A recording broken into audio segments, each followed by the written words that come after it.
Coming up next, CityNet 30 takes you downtown for the weekly luncheon meeting of the City Club of Portland. Live weekly coverage of City Club is produced through the facilities of Portland Cable Access. Now we join the City Club for this week's program.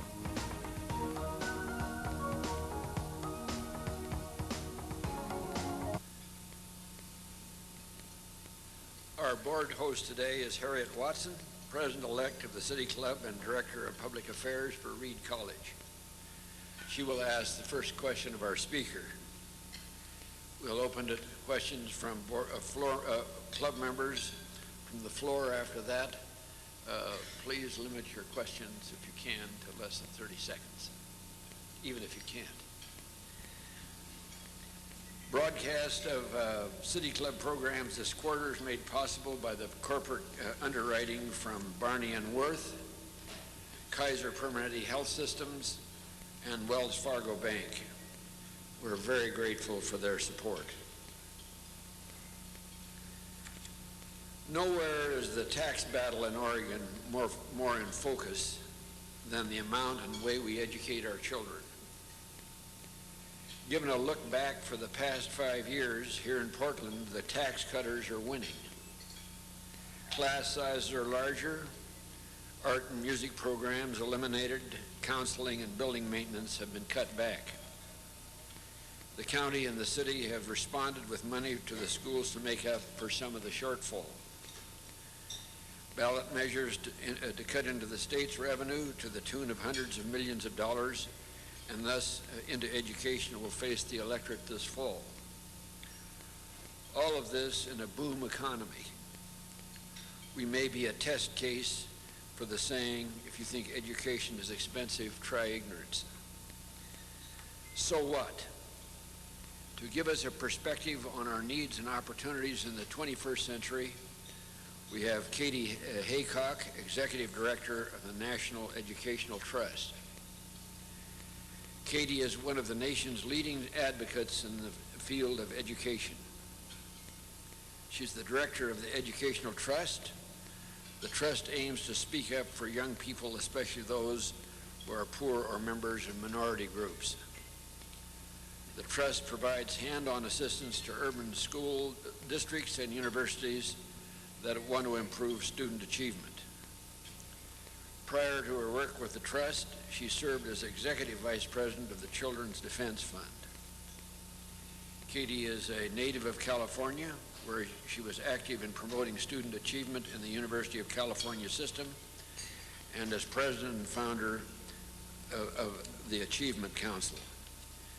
She did her undergraduate work and graduate work in the University of California system. Kati, we're pleased and honored to have you with us today.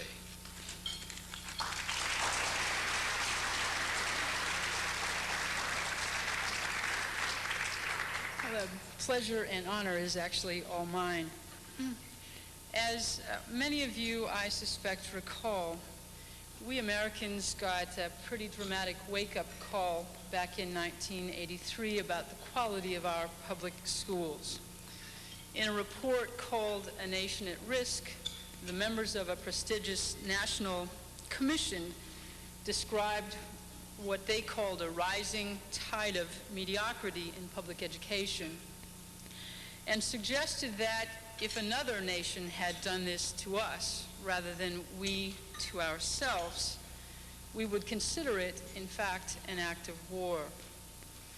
Now, needless to say, that report spawned a great deal of activity all across the country, including here in Oregon. But the truth is that despite all of that activity and the many programs and policy changes that have been put into place since that time, student achievement for the country as a whole has remained disturbingly flat. And our young people, especially at the high school level, continue to perform well below their counterparts in other developed countries.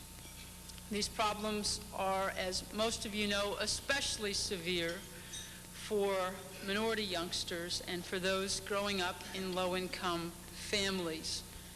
way too many of whom remain trapped without the kinds of knowledge and skills that they need to take their place in this new economy. Now, fortunately, there are some real exceptions to this overall pattern. Communities and, in fact, entire states that are both ratcheting up student achievement on the whole and narrowing historic gaps between groups. And I'll return to those stories in a moment because they have much to teach us. But before I do that, I want to take you on a walk through the schools of this country to let you see for yourselves what happens to different groups of children as they take the journey from kindergarten on toward college. And I'm going to do that by really walking you through some data on student outcomes and educational practices for the nation as a whole. How are we doing there? Pardon me? Close. All right. A couple of words about the data then while we're getting this going. First, the numbers that I'm about to show you are numbers for the country as a whole. They're not for you here in Oregon. But I think most people from Oregon will agree that the patterns that you see playing out in the national data are characteristic of this state too. You should know that you rank somewhere in the middle, sort of upper middle of all states, so when you see things that disturb you, they're probably going on here too. One final comment about the data, and that is that the numbers are not complete for every ethnic group and every economic group on every subject. We're subject to the limits of the way the federal government collects data. I will just note that and apologize for it in advance. All right. Are you able to actually see these numbers at all? Can we dim the lights a bit? Terrific. Okay, I will try to say the numbers out loud in case there's a problem. The first couple of slides that I'm going to show you will let you take a look just at flow through the system. How many kids make it through which level? What you're looking at here are high school graduation rates. Nationally, you all may remember that back in 1990, the governors and the president, with great fanfare, announced a national education goal for the year 2000 of a high school graduation rate of 90%. As you can see here, it wasn't much of a stretch goal because we were at 86% when they set that goal. As you can also see here, we didn't make any progress at all. Still, 86% of our kids graduate from high school. What you're looking at here shows you the numbers when you disaggregate them by race. As you can see, African American and Hispanic youngsters are still less likely to graduate from high school as are white youngsters. If you looked at those numbers over time, what you would see is high school graduation rates among white students have been very flat. Among African Americans, there have been very big increases. In fact, when you throw in later GEDs, the white and black high school completion rates get very close. Among Latinos, however, we've made virtually no progress at all. Those rates have hovered in the 60% for a very long time. Now, what happens to kids after they graduate from high school? Nationally, as you can see here, 72% of those graduates go immediately on to post-secondary education. And you can see here how they distribute amongst the types of post-secondary institutions. Now, interestingly, about another 8 or 10% of those graduates will eventually go on to college. So we are very fast, in other words, approaching almost universal post-secondary education for high school graduates, because those numbers have been going up during each of the 10 years. Now, unfortunately, what we're not approaching anywhere near as fast is universal preparation for college. So that ends up with big problems later on. We're very fast approaching universal post-secondary education. Now, unfortunately, as you can see here, family income, though, continues to inhibit the participation of low-income kids in post-secondary education, even when you control, as we have here, for achievement level in high school. Kids who are growing up in low-income families are still considerably less likely than similarly talented kids to go on to college. And race, too, continues to play a role in who goes and who doesn't, with African American and Hispanic youngsters less likely to go on to college. Now, unfortunately, because of that mismatch I told you about, which is most of our kids going on to college, but large numbers of them not having been prepared for that experience by completing a college prep sequence in high school, you've got this problem, which is huge numbers of college freshmen do not make it even to their sophomore year in college. 27% of those in four-year colleges, 44% of freshmen in two-year colleges never make it even to their sophomore year. Now, this is the way the numbers look when you add them all up. Essentially, for every 100 white children we start with in our kindergartens for the nation as a whole, about 93 end up graduating from high school or getting a GED. Of those, 62 complete at least 1 year of college, and 29 end up with a bachelor's degree. As you see in the next slide, the numbers for African Americans look quite different. For every 100 African American children we start with in our kindergartens, about 86 end up graduating from high school or getting a GED. Of those, 48 complete at least 1 year of college, and only 15, or one-half the rate for white students, end up with a bachelor's degree. Here are the numbers for Latinos. For every 100 Hispanic children we start with, somewhere in the 60s will end up graduating from high school. Of those, about half will complete at least 1 year of college, and only 10 end up with a bachelor's degree. Here, finally, the numbers for Native American youngsters, worst of all. For every 100 we start with in our kindergartens, only 58 will end up graduating from high school. Only 7 end up with a bachelor's degree. Now, at least some of you are wondering about the college degree data by family income instead of by race. This is what they look like for the nation as a whole. Essentially, if you look at American families in the top economic quartile, those are families where the household income is $66,000 a year or above. You look at their children around age 24 or 25, what you'll find is that roughly half, or 48%, have a bachelor's degree. If you look, on the other hand, at American families in the bottom economic quartile, those are families where the household income is $22,000 a year or below. Look at their children at roughly the same age. What you'll find is that only 7% have that bachelor's degree. What does that suggest? It really suggests that unless we believe that children of the rich are somehow 7 times as smart as children of the poor, we have to conclude that there's something very much wrong with this educational system of ours, because that's precisely the result that we're now getting at the very end of the line. Now, that was a quick walk through, just flow through the system, but it told you nothing about what kids learn on that journey through school, and that's what I wanted to shift to now. You'll recall that when I started, I talked about a pretty flat overall achievement for the last, actually, about 20 or 25 years.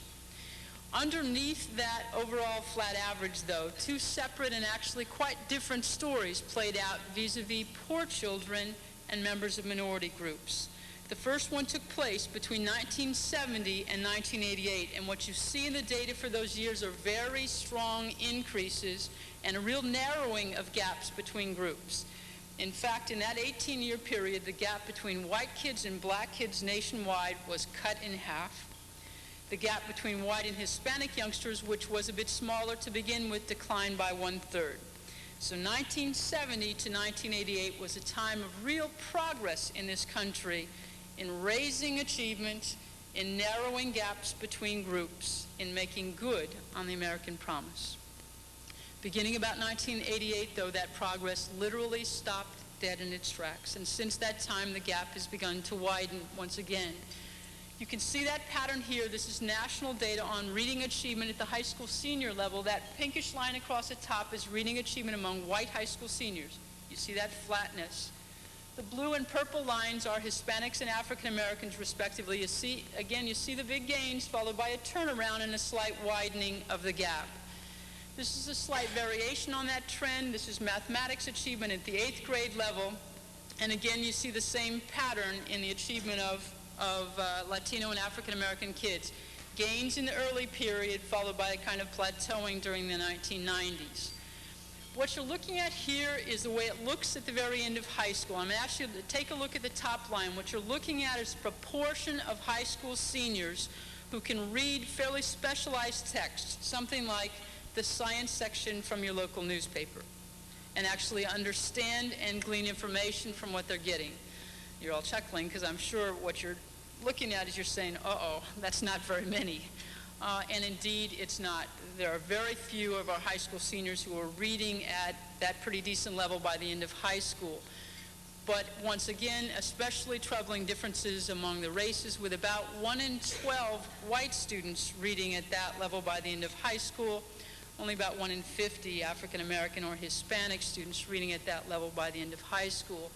As you can see here, same general problem in mathematics. Again, the top line here gives you a look at the proportion of kids who by the end of high school can comfortably do multiple step mathematics problems and essentially elementary algebra. Again, not very many, and especially galling problems among the races, with about 1 in 11 white students doing mathematics at that level by the end of high school, only 1 in 100 African American and Hispanic students doing mathematics at that level by the end of high school. And we are very much focused as an organization on that gap and what it's going to take to close it. And as a result of that, we are often sort of accused of talking about these gaps too much, as if we were at one of those sort of half full or half empty moments. Just in case there's anybody in this room who thinks that's where we are, I want you to take a look at this, because what we've done here is graph the full distribution of mathematics performance among African American and Hispanic students at the end of 12th grade and white youngsters at the end of 8th grade. As you can see, they are identical. In other words, at the end of high school, African American and Hispanic students, and this is true, by the way, of poor white students in general, have skills that are about the same in mathematics as those of other students at the end of junior high school. And unfortunately, as you can see here, the same thing is true in reading. Skills by the end of high school, the same as those of other students at the end of junior high school, a gap that I suspect you would hardly argue does not have significant implications for the kids themselves in terms of what they're prepared to do when they're done with high school, but also a gap that's hard to argue does not have significant consequences for a community or a state or a country that is home to gaps of that magnitude. Now, for most of you, I'm sure, because it's certainly true for us, the real issue isn't what exactly are the contours of these gaps, and are they getting a little bit bigger or a little bit smaller, but why do we have them to begin with? After all the years, all the programs, all the initiatives, why does there remain such a significant gap between groups? Now, over the past couple of years, we've been sharing these data with audiences around the country, and before I go further, what I want to do is tell you what we've learned in that experience, because it's had quite a profound effect. What we've learned is that when the audience is adults and they see the data you just saw, and we turn to them and say, well, why do you think the gap exists?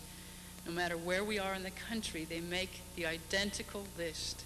They say the children are poor, their parents don't care, they come to school without adequate breakfast, they don't have enough books in the home, they don't have enough parents in the home, a whole list of reasons, in other words, that is always about the children and their families. Now, interestingly, when we do the same thing with audiences of young people, we show them the data you just saw and ask them, talk to us, tell us what's going on here. It turns out that they have very different answers.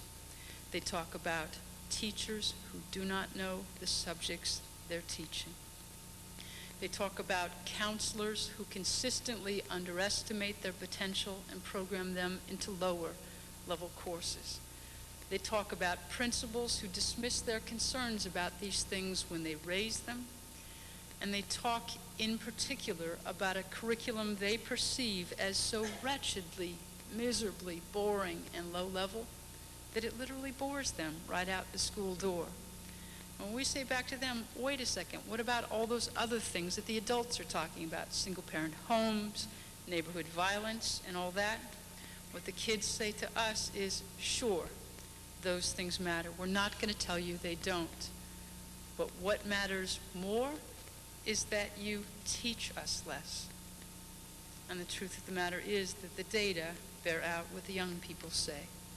We have organized our educational system in this country so that we take kids who have less to begin with, and what do? We systematically give them less in school too. In fact, we give them less, it turns out, of everything that we believe makes a difference. Now, we do that in hundreds of different ways, but what I want to do with you very quickly is share with you the data on the three most devastating ways in which we systematically shortchange some of our kids. The first way, really quite simply, is we just teach different kids different things. This begins in the earliest months of elementary school, where some kids learn how to read in interesting books. They're challenged by their teachers. They write about what they're reading, while a whole bunch of other kids learn how to read primarily by circling letters on dittos. Now, you don't have to be a rocket scientist to know that that matters.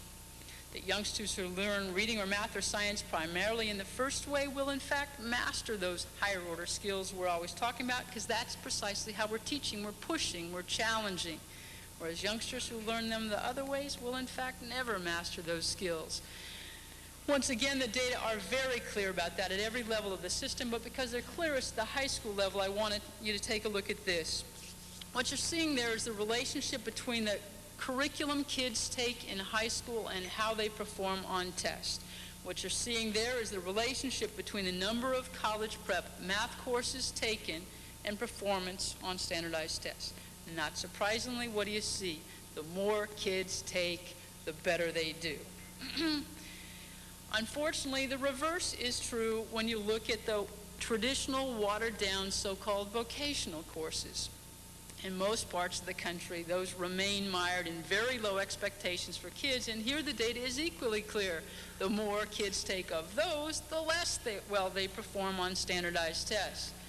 The problem is it's not random who gets assigned to which curriculum. As you're seeing here, if you're growing up in a high-income family, you have a very good chance of being placed in that rigorous curriculum that builds thinking and academic skills.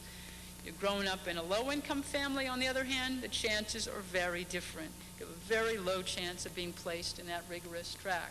Same thing is true when you cut the data by race, with Latino and African American kids less likely to be placed in that rigorous college prep curriculum. The simple result of that, as you can see in these next two slides, is that no matter which rigorous high school course you name, if I throw the data up there, you'll see the same pattern, with poor minority kids less likely to be placed in those classes.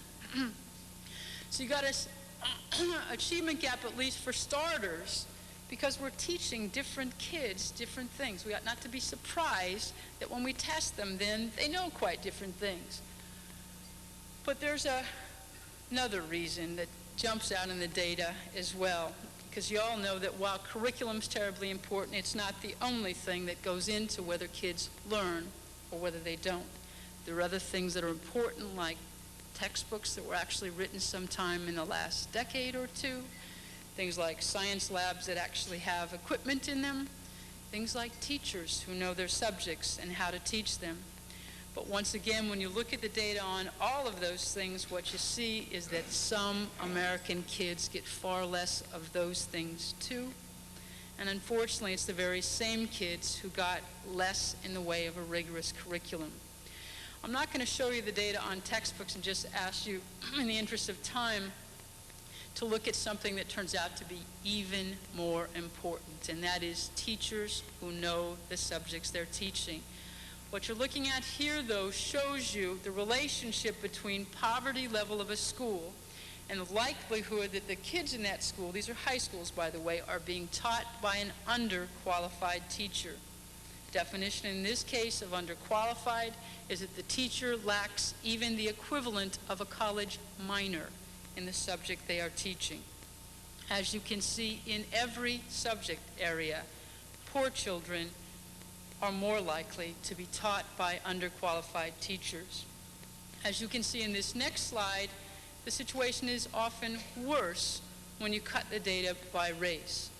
What you're looking at on the right-hand side are the qualifications of math and science teachers in high schools that are 90 to 100% white. On the left-hand side, you're looking at the qualifications of math and science teachers in high schools that are 90 to 100% African American and or Hispanic. The blue bar shows you the proportion of those teachers who meet the state's minimum requirements to teach that subject. Look, by the way, at how many don't.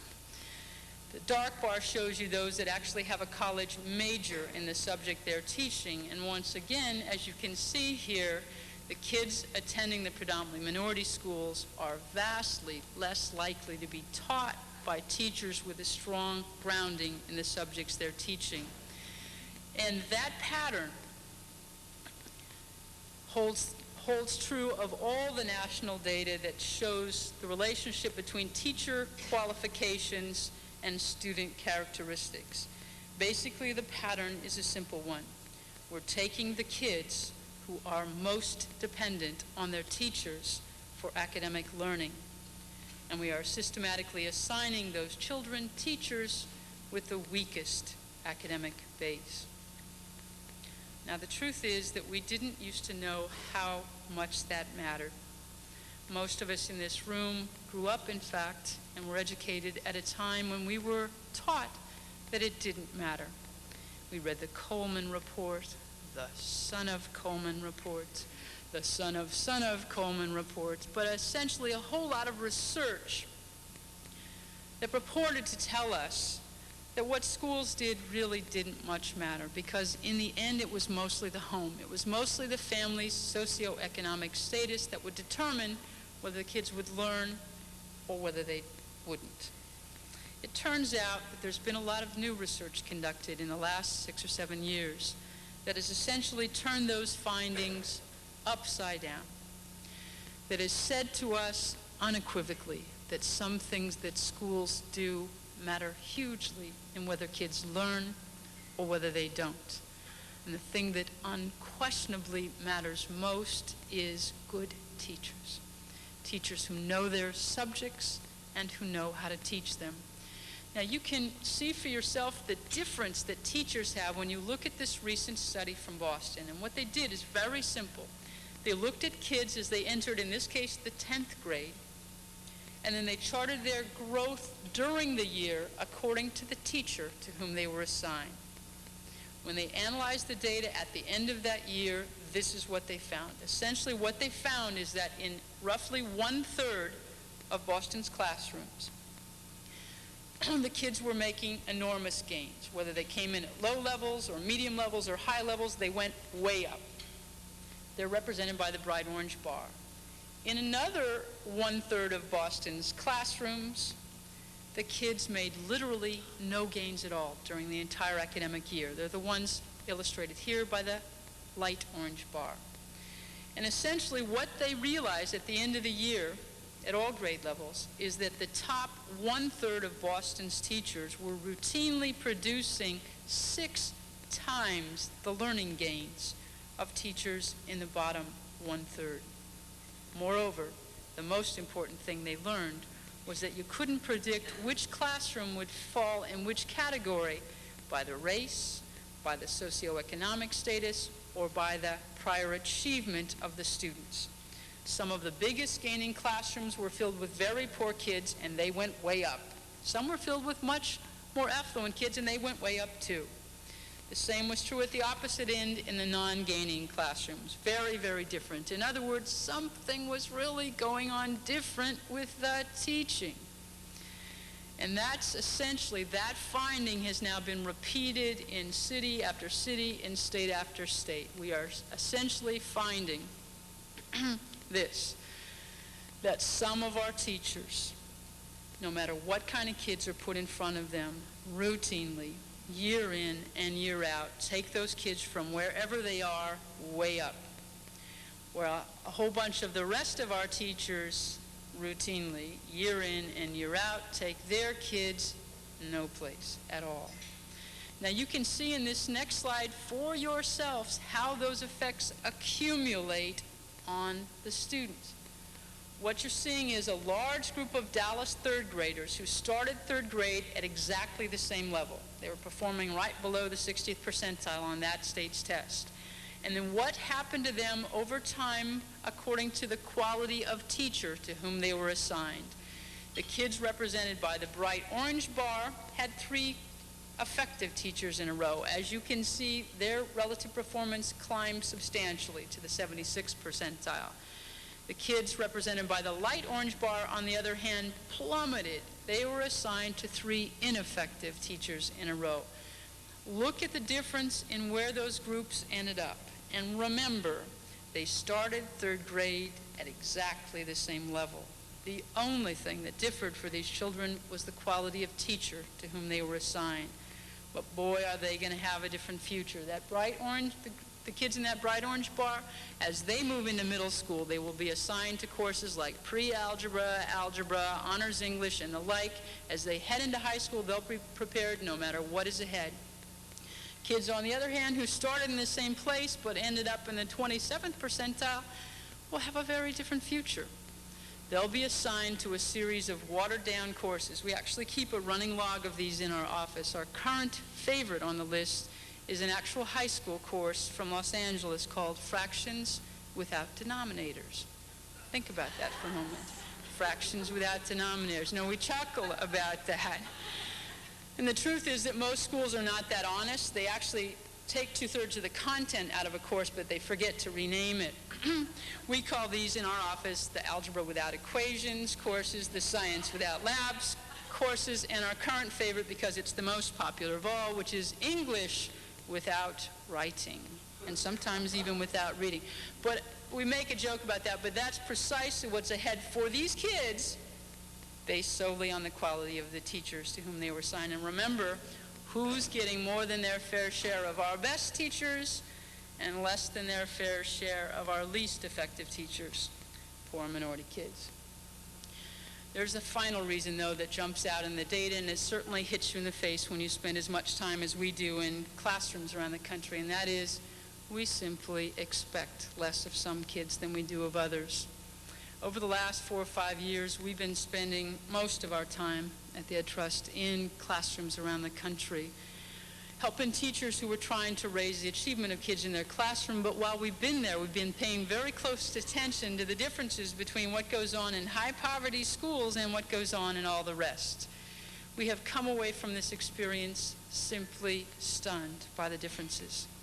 Stunned first by how little we expect of poor children, how very few actual assignments they get during a given school week or school month. Stunned second by the miserable low level of those few assignments they do get. We are, for example, routinely finding urban middle schools where kids are actually given more coloring assignments than writing or mathematics assignments. Even at the high school level, a stunning number of coloring assignments. A teacher, perhaps at the 11th grade level in English, for example, will do an assignment like this. Read To Kill a Mockingbird, she'll say, and when you're done, color a poster on it. Our staff will say, how about write an essay on it? And the teacher will typically do something like this. Oh no, she'll say, not these children, they're too poor. I think of it as literally a criminal act to assign these children an essay of more than 3 paragraphs in length. I would argue, of course, it is a criminal act not to, but that is the depth to which our expectations for poor children have sunk. Where are we? Keep going. All right. Now, I think all of you are probably very much aware, because Oregon has been one of the leaders in this effort, but states and communities around the country are trying to get, especially at that last problem, different expectations for kids, by setting a single set of goals or standards for what they want all of their kids to know and be able to do, and then systematically teaching not just some kids to those standards, but all of them. But every time folks head in a direction like that, there's a kind of backlash. Sometimes it comes from teachers who say, geez, those standards may be fine for those kids over there, but not for our kids because they're poor. Sometimes it comes from community folks who say, I don't know about those standards. You're just raising the bar in front of a whole bunch of kids who cannot get over the current bar.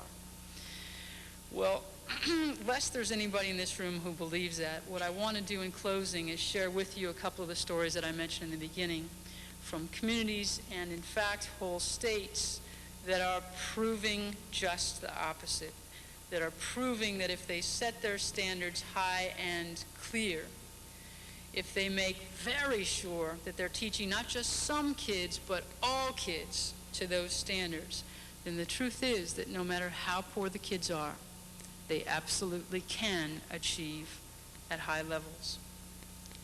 The first place I want to take you is to Kentucky because it, in fact, got into this business called standard-based reform before any of the rest of us did, almost now 10 years ago. What they said is they set a high-level set of goals for their kids. They put lots of energy into helping schools get there, and they said all kids, even the poorest, are going to reach those standards. And they went so far, as many of you may know, to provide bonuses to the schools that made unusual progress. When they cut their data apart just a few months ago, this is what they learned. The number one performing school in reading in elementary level in the entire state was 38% poor. The number two performing school in the entire state was 0.2% poor. In fact, I'm told that that's the most affluent school in the state, and they're still looking for the poor child that managed to sneak in there. The third highest performing school, though, in the whole state, not just matched against similar schools, but the third highest performing school in the entire state was 78% poor. In fact, I visited that school just a couple of weeks ago. It's in the Appalachian foothills. These are very, very poor kids. The kind of poverty you can see in the skin tone, in the teeth, in fingernails. I mean, these are really, really poor kids. Third highest performing in this state. In fact, seventh highest performing in mathematics. In fact, for the state as a whole, of the top 20 performing elementary schools in reading in the entire state, 7 were high poverty schools. As you can see here, they did even better in mathematics and writing. 8 of the top 20 performing schools in the entire state in mathematics were high poverty. 13 of the top 20 performing schools in the entire state were high poverty.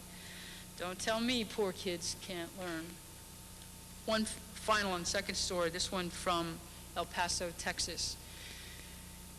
About now 7 years ago, the educators and community leaders in El Paso, which is a very poor city of about 600,000, located close to the Mexican border, sat down together and they did what you've just done with the national data, only they did it with El Paso data. They looked at what happened to their kids as they took the journey from kindergarten on toward college. When they looked down, they saw an awful lot of failure at every level in all 3 school districts and in higher education. But when they looked up at each other, what they said is, we have got to do things differently. It's not that we haven't been working hard, we have. It's not even that we haven't been working together. Like this community, there's lots of things going on between the colleges, a few teachers there, a few students there.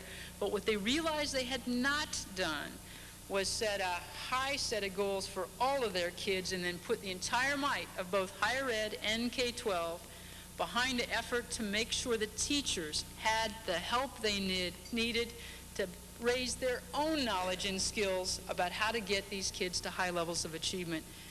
Look at their results just 7 years later. When they began, they had 15 schools that had been fingered by the state of Texas for low performance. Today they have 0.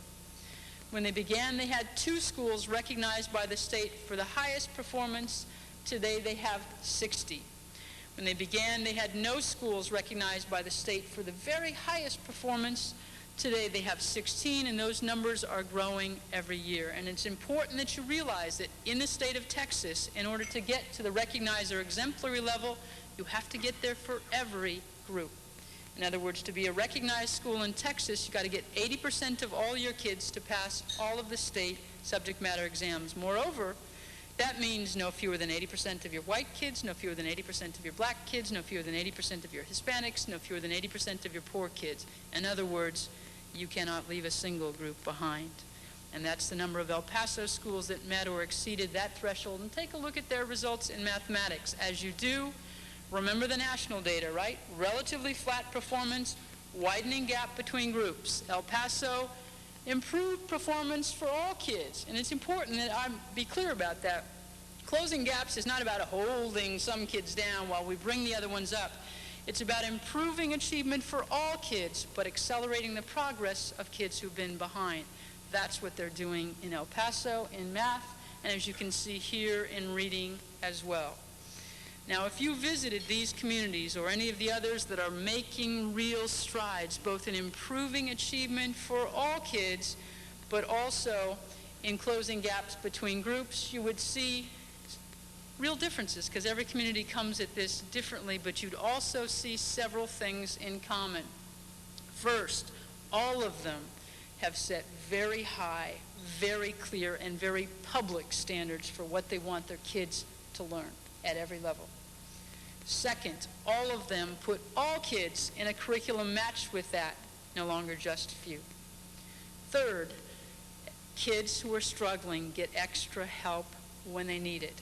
After school, before school, Saturdays, summer, they acknowledge that some kids take extra time, so let's give them the extra help they need. Fourth, and probably most critical of all of them are investing generously in what matters most, which is equipping teachers with the knowledge and skills they need to get kids to these high levels of achievement. And finally, all of them have accountability systems that send a very clear message that you cannot be a good school unless you are good for all groups of kids. Now, that's a pretty short list, and when I make that list, in some communities they say, gee, Katie, I don't know, all that rigorous instruction stuff you're always talking about, that may be fine for some places, but it's not fine for ours, because we've got all these really poor kids, and they have really messed up lives, and they need all these other things. They don't need rigorous instruction. Every time I'm in the company of people who say that, my personal touchstone is a young girl named Tamika, who I met when I worked for the Children's Defense Fund. Tamika had one of the most difficult early lives you can possibly imagine. She was born to a substance-abusing mother who sold her body regularly for cocaine. Before the age of 8, this young girl was repeatedly sexually abused by a number of different men in her mother's life. She moved from mom to foster home to grandma to aunt to foster home, first in Florida, which is where she was born, subsequently in San Bernardino, California, which is where I met her.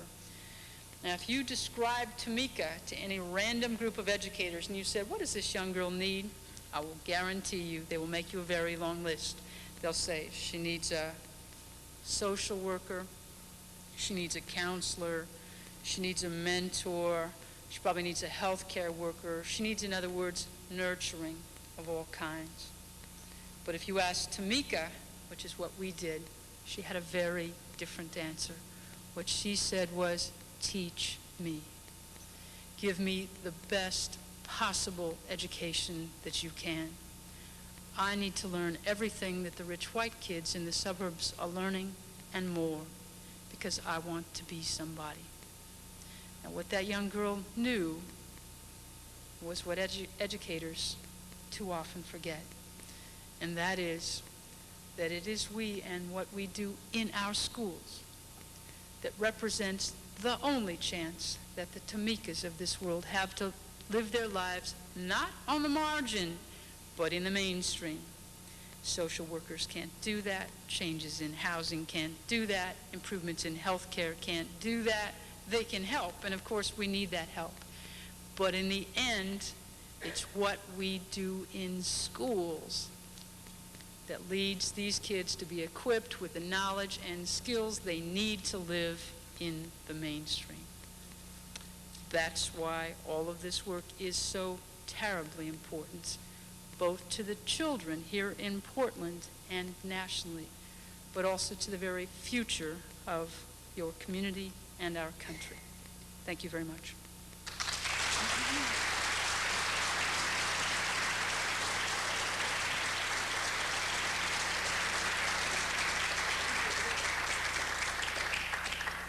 Thank you, Katie, very much.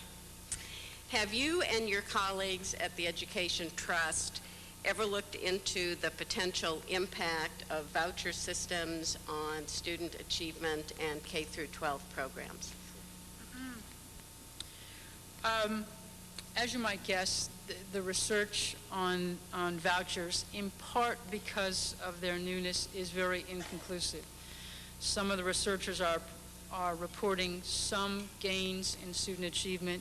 Some of the researchers are reporting some reductions in student achievement. Almost everybody's reporting some problems. But what I think you have to conclude when you look very carefully at the data is simply this: not any panacea.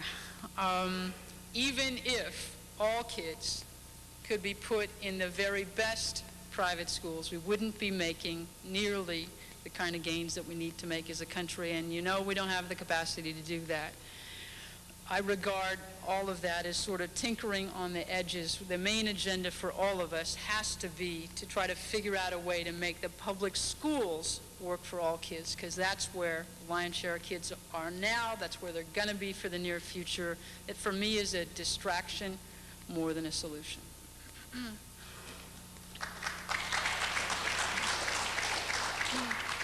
you. Leonard Fraser, club member and member of the Education Committee. Is there another interpretation of your statistics? Let's accept the statistics, and I say that positively, that we need teachers and that we need good teachers.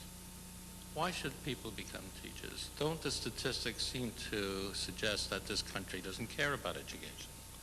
That this country will talk about education.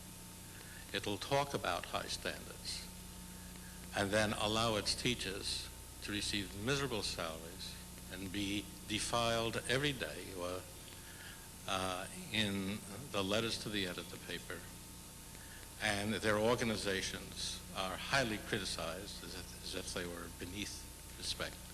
Why should people become teachers? Well, people should become teachers because there's nothing more important to do with your life. There's no greater challenge. There's no part of this country that's more important to its future than teaching.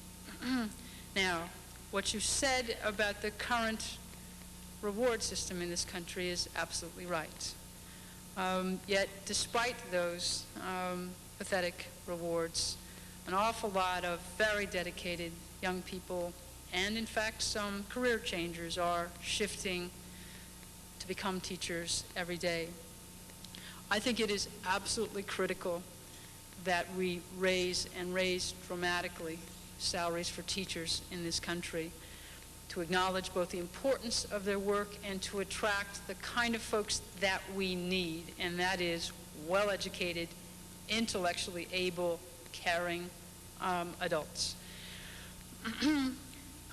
We have unfortunately been our worst enemies, though, in that regard, because every time we have the kind of shortage that, if allowed to work, would actually drive salaries up, we respond to that as states or communities simply by lowering our standards and letting anybody teach. And California is a particularly egregious example of what happens when you do that right now.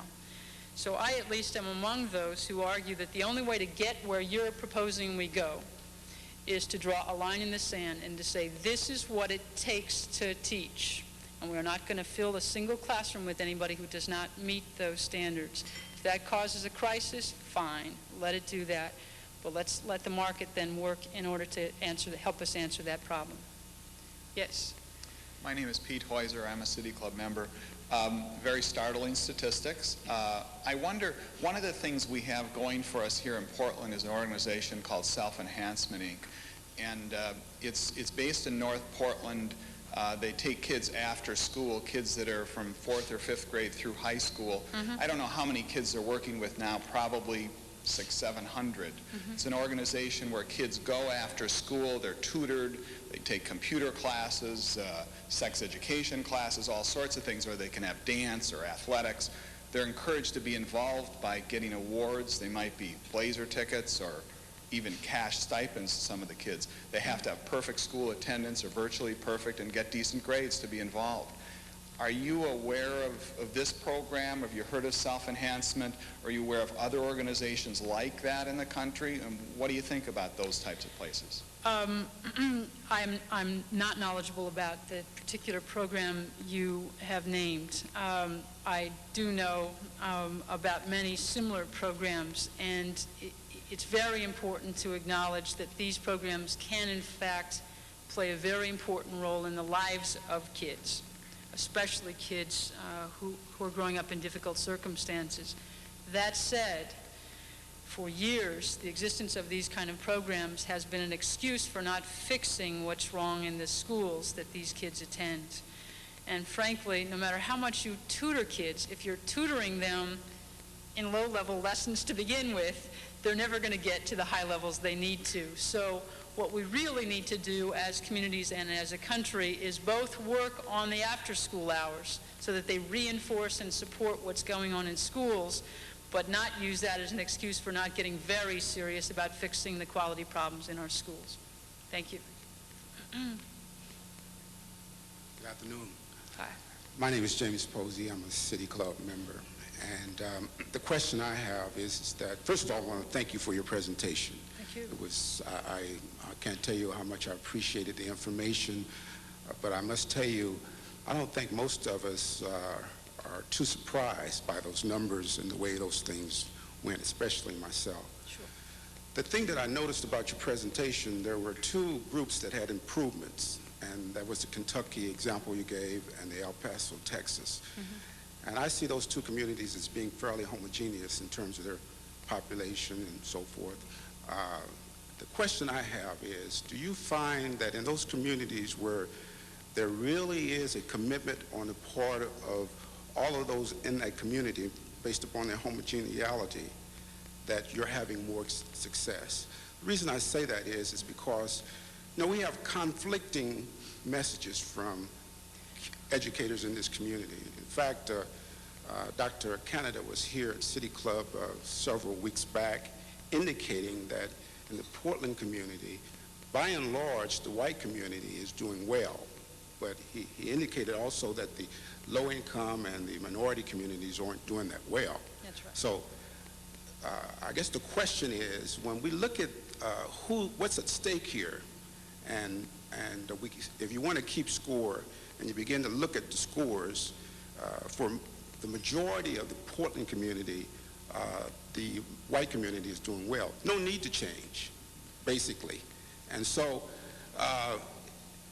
when we see this situation happening at the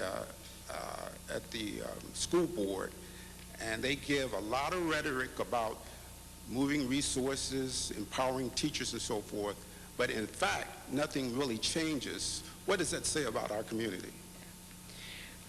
There are a lot of important questions in your larger question. Let me just try to take just a couple of quick pieces of it. First, I don't want to challenge Ben's numbers, I didn't see them, but I would doubt if people in this room believe that even your white kids are doing adequately. A lot of times people make judgments like that and statements like that based on old rules and old ideas about what kids need to know in order to succeed. That's big time changed. So I suspect that if you look closely at the data, you'd be less sure as a community that your white kids are doing just fine. Thank you very much. Secondly, I think you're suggesting that in a community that's still predominantly of one group that's doing relatively well, can that sort of hide the lower performance of some groups and lead to a level of complacency to not tackle the problems, the inequities we talked about here? The answer to that is yes. So there can be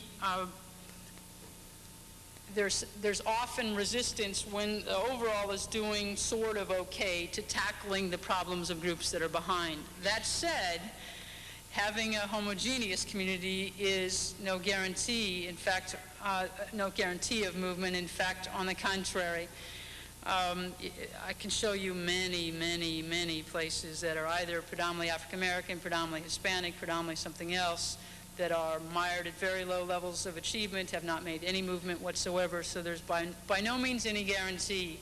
Even when the policy leaders are all the same color as the kids, there's tragically, no guarantee of movement. And I actually think that all of this is bound up in what I tried to talk about earlier, and that is down deep.